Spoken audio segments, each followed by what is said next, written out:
दूसरी तरफ हम अलादीन को देखते हैं जो एक हॉलीवुड एक्ट्रेस मैगन फॉक्स के साथ पलंग तोड़ रहा होता है।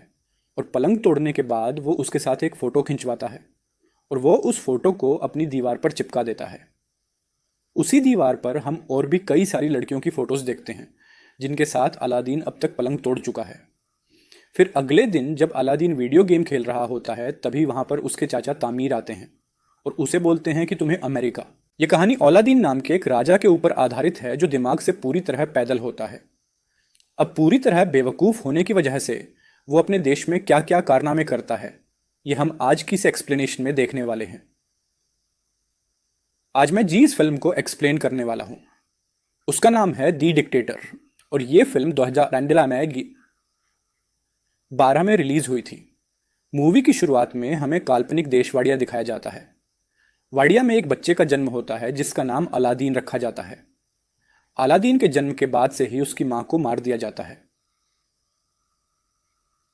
और इसके कुछ सालों बाद ही उसके बाप की भी हत्या कर दी जाती है। और अब सिर्फ 7 साल की उम्र में अलाउद्दीन वाडिया का राजा बन जाता है।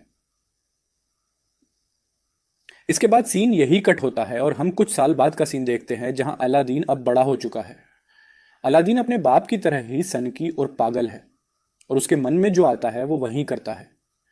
वो अपने देश में ओलंपिक गेम्स रखवाता है जिसमें वो खुद भी हिस्सा लेता है।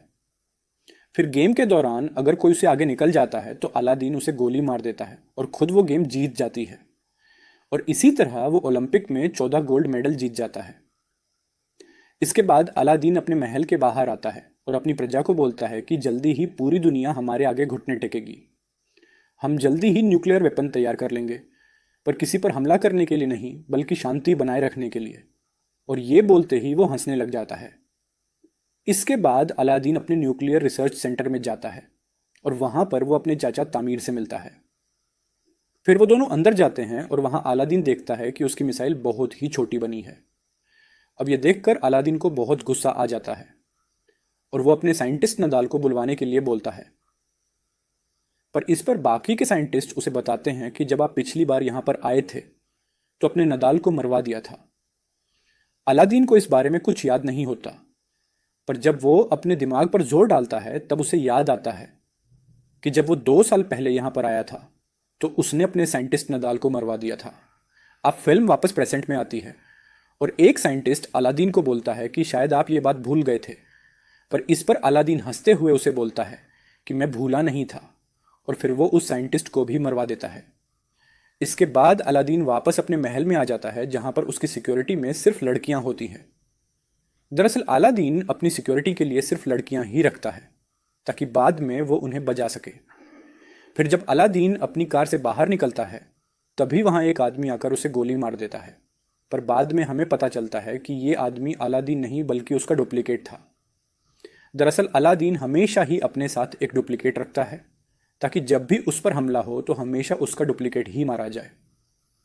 अलादीन दिमाग से इतना चूतिया होता है कि वो अपनी डुप्लीकेट की लाश को उठने के लिए बोलता है, और फिर जब वो लाश नहीं उठती तो अलादीन अपने अंकल को इशारा करता है कि इसे भी मरवा दो।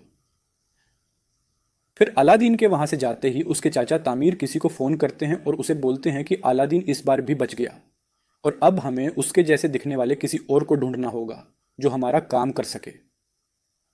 अब यह देखकर हम व्यूअर्स को पता चल जाता है कि अलादीन को उसके चाचा तामीर ही मरवाना चाहते हैं ताकि वाडिया की पूरी सत्ता उनके हाथों में आ सके।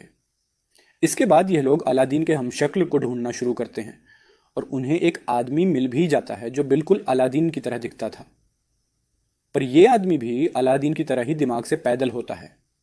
दूसरी तरफ हम अलादीन को देखते हैं जो एक हॉलीवुड एक्ट्रेस मैगन फॉक्स के साथ पलंग तोड़ रहा होता है। और पलंग तोड़ने के बाद वो उसके साथ एक फ़ोटो खिंचवाता है और वो उस फोटो को अपनी दीवार पर चिपका देता है। उसी दीवार पर हम और भी कई सारी लड़कियों की फ़ोटोज़ देखते हैं जिनके साथ अलादीन अब तक पलंग तोड़ चुका है। फिर अगले दिन जब अलादीन वीडियो गेम खेल रहा होता है तभी वहाँ पर उसके चाचा तामीर आते हैं और उसे बोलते हैं कि तुम्हें अमेरिका देता है, पर दाढ़ी पर लगी आग से वो खुद भी जल जाता है। दूसरी तरफ अलादीन भी खुद को रस्सियों से आज़ाद कर लेता है और वहाँ से भाग जाता है। अब अलादीन की दाढ़ी कट जाने की वजह से कोई भी उसे पहचान नहीं सकता था। फिर अगले दिन अलादीन उसी जगह जाता है जहां पर उसे भाषण देना था। तभी वो वहां पर देखता है कि उसका हम शक्ल उसके चाचा तामीर के साथ वहां पर भाषण देने के लिए जा रहा है। और अब अलादीन ये सब देखकर समझ जाता है। खेल उसके चाचा तामीर का है। अब अलादीन को बहुत ज्यादा गुस्सा आ जाता है और वो रेलिंग तोड़कर अंदर जाने की कोशिश करता है, पर तभी सिक्योरिटी उस पर हमला कर देती है और वो नीचे गिर जाता है। तभी वहां पर जोई नाम की एक लड़की आती है और वो उसे स्कूटी पर बिठाकर वहां से ले जाती है। इसके बाद जो ही उसे अपनी दुकान पर लेके जाती है जहां पर वो काम करती थी। जोई अलादीन को कुछ कपड़े देती है और उसे पूछते हैं कि क्या तुम मेरी दुकान पर काम करोगे। पर इस पर अलादीन उसे बोलता है कि मैं चूतियों के साथ काम नहीं करता, और ये बोलकर वो वहां से चला जाता है। अब बालादीन सड़कों पर भटक रहा होता है और तभी वहां उसे नदाल दिखता है, जिसे उसने कई सालों पहले मरवा दिया था। अलादीन नदाल को जिंदा देखकर हैरान हो जाता है और वो उसका पीछा करने लगता है। पीछा करते हुए अलादीन एक बार में पहुंच जाता है जहां पर सिर्फ वही लोग आते थे जो अलादीन से नफरत करते थे। तभी वहां पर काम करने वाला एक आदमी अलादीन को पहचान लेता है और वो सभी को बता देता है कि ये अलादीन है। दरअसल उस बार में जितने भी लोग थे उन सभी को अलादीन ने मरवा दिया था, पर उनमें से कोई भी मरा नहीं था और वो सब भागकर अमेरिका आ गए थे। इसके बाद वो सभी अलादीन को पकड़ लेते हैं और उसे मारने की कोशिश करते हैं। वो अलादीन को टपकाने ही वाले होते हैं कि तभी वहां पर नदाल आ जाता है और उन सभी को बोलता है कि ये मेरा कजिन है। दरअसल यहां पर नदाल ने अलादीन को पहचान लिया था। इसके बाद नदाल उसे पूछता है कि तुम यहां पर क्या कर रहे हो, तो अलादीन उसे बताता है कि उसके चाचा तामीर ने उसे धोखा दिया और वो वाडिया पर कब्जा करना चाहते हैं। फिर अलादीन नदाल को बोलता है कि तुम्हें मेरी हेल्प करनी होगी। जीस पर नदाल मान तो जाता है, पर वो उसे बोलता है कि मुझे मेरी नौकरी वापस चाहिए। जीस पर अलादीन भी मान जाता है।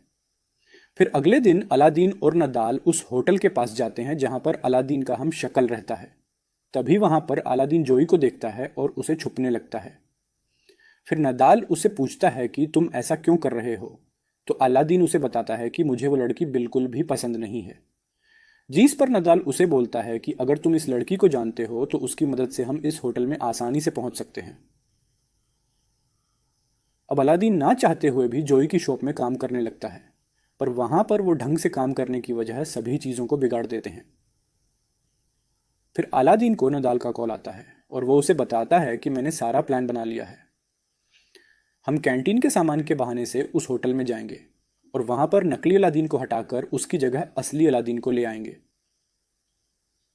अब अलादीन को यह प्लान अच्छा लगता है और इसके साथ साथ उसे धीरे धीरे जोई भी पसंद आने लगती है, जिसकी वजह से वो शॉप में अच्छे से काम करने लग जाता है और वो उसकी शॉप का पूरा नक्शा ही बदल देता है। फिर एक दिन शॉप में एक औरत को लेबर पेन होने लगता है और उस समय इतना वक्त नहीं था कि उसे हॉस्पिटल ले जाया जा सके। अब अलादीन को पता नहीं होता कि डिलीवरी कैसे करवाई जाती है, पर फिर भी वो उस औरत की सक्सेसफुल डिलीवरी करवा देता है। अब ये देखकर जोई भी अलादीन से इम्प्रेस हो जाती है और उसे उससे प्यार हो जाता है। फिर जो ही अलादीन को बोलती है कि वो अपनी पूरी जिंदगी उसके साथ बिताना चाहती है, पर इससे पहले अलादीन उसे बोलता है कि मैं तुम्हें कुछ बताना चाहता हूं, और फिर वह जोई को अपनी सच्चाई बता देता है। अब सब कुछ सच जानने के बाद जो ही उसे बहुत गुस्सा हो जाती है और वो उसे वहां से जाने के लिए बोलती है। फिर अलादीन जब सड़कों पर घूम रहा होता है तो वो टीवी पर देखता है कि वाडिया के लोग उसके जाने से बहुत ज्यादा खुश हैं और वो अपने देश में डिक्टेटरशिप नहीं चाहते। अब ये सब देखकर अलादीन को लगता है कि शायद उसे कोई भी पसंद नहीं करता, इसलिए वो डिसाइड करता है कि वो अपनी जान दे देगा। फिर वो एक पुल से कूदकर अपनी जान देने ही वाला होता है कि तभी वहां पर नदाल आ जाता है और उसे समझाने लगता है। अब अलादीन भी नदाल की बात को मान जाता है और वो अपने मरने का प्लान कैंसिल कर देता है। फिर अगले दिन अलादीन नदाल के साथ मिलकर बहुत